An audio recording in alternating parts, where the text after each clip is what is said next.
பாண்டியன் ஸ்டோரில் நாளோட ப்ரோமோ என்ன ஆகுதுன்னு பார்த்தீங்கன்னா வந்து கரெக்டாக வந்து சரவணன் வந்து இந்த மாதிரி வந்து ப்ரொப்போஸ் பண்ணுற மாதிரி கொண்டு போகிறாங்க. ஏன்னா வந்து அவன் வந்து நடந்த கதையெல்லாம் வந்து உண்மையாக சொல்லிடுறான். ஸோ வந்து அஞ்சலி செய்தான் சொன்னோடனே 2 பேருக்குமே வந்து ஒரு மாதிரி மனசு வந்து இதுவாகி சரி மறுபடியும் நம்ம ஏன் ஒன்று சேரக்கூடாதுன்னு சொல்லிட்டு 2 பேருமே பேசிகிட்டு இருக்காங்க. அப்போ தான் பார்த்து கரெக்டாக வந்து அவங்க அப்பா வந்துடுறான். வந்துட்டு உடனே என்னடா அப்படின்னோடனே இல்லைம்மா நான் பிடிச்சிருக்கேன் எனக்கு அப்படின்னு சொல்லிட்டு இருக்கா. சொன்னால் உடனே ஆமாப்பா எனக்கு வந்து நீங்கள் முன்னாடியே சொன்னீங்க இது பண்ணியிருந்தீங்கன்னா அந்த கல்யாணமே இதுவாகிடுச்சு.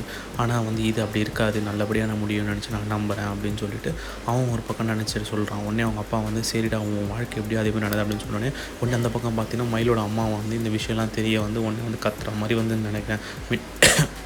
வீட்டுக்கு வந்து உடனே கத்துறா. என்ன நினச்சினுக்கிறேன் இந்த மாதிரி வந்து என் பொண்ணை வாழ்க்கை அழிச்சிட்டு இன்னொரு வாழ்க்கை நீங்கள் பண்ணிக்கலாம்னு சொல்லிட்டு பார்க்குறீங்களா அப்படின்னு சொல்லிட்டு உடனே கூட மயிலையும் கூட்டு வந்துடுறான். மயில் அதை பார்த்துட்டு உடனே என்னம்மாம்மா ஏமாம்மா இப்படி பண்ணுறீங்க, என்ன உங்களுக்கு பிடிக்கலையே அப்படியே நீ பண்ணது என்னடி அப்படின்னு சொல்லிட்டு ஒரு மாதிரி அவனும் ரொம்ப இதுவாக இதுக்கப்புறம் கூட வாழ மாட்டான்னு கோர்ட்டில் சொல்லிட்டான். நான் டிவோர்ஸ் கொடுக்குறேன், இதுக்கப்புறம் ஏன்டி வந்துருக்குன்னு சொல்லிட்டு இது பண்ணிகிட்டு இருக்கான். இதெல்லாம் போயிட்டு இருக்கும்போது கோர்ட்லேருந்து கரெக்டாக ஒரு ஆர்டர் வருது. இந்த மாதிரி வந்து என்னென்னு பார்த்தீங்கன்னா மயில் கூட வாழ முடியாது அப்படின்னு சொல்லிட்டு வந்து டிவோர்ஸ் அனுப்புனோடனே உடனே ஜட்ஜை வந்து ஓகே சொல்லிட்டாங்க. ஓகே நீங்கள் தாராளமாக டிவோர்ஸ் கொடுக்கலாம், ஏன்னா இவ்வளோ ஏமாற்றி கல்யாணம் பண்ணிட்டீங்க, இது வந்து பெண்களுக்காக மட்டும் இல்லை ஆண்களுக்காகவும் இது இருக்குதுன்னு சொல்லி உடனே என்ன பண்ணுறாங்கன்னா அந்த இதுவை வந்து டிவோர்ஸ் பண்ணி வந்து கொடுத்துட்றாங்க. உடனே வந்து என்ன பண்ணலாம் அடுத்ததுன்னு சொல்லிட்டு வந்து கரெக்டாக வந்து மயிலோட அம்மா யோசிச்சுனே இருக்காங்க. உடனே இது வந்து இதெல்லாம் வந்து கேட்டால் வந்து மீனாவோட அவங்க புருஷன் என்ன பண்ணுறான்னா ஐயோ என்னடா மறுபடியும் குழம்பு அப்படி ஆகிடுச்சு.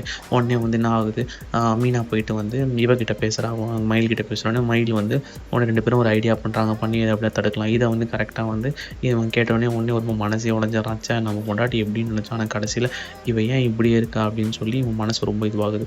இதே மாதிரி தான் கொண்டு போவான்னு நினைக்கிறேன். தேங்க்ஸ் ஃபார் வாட்சிங்.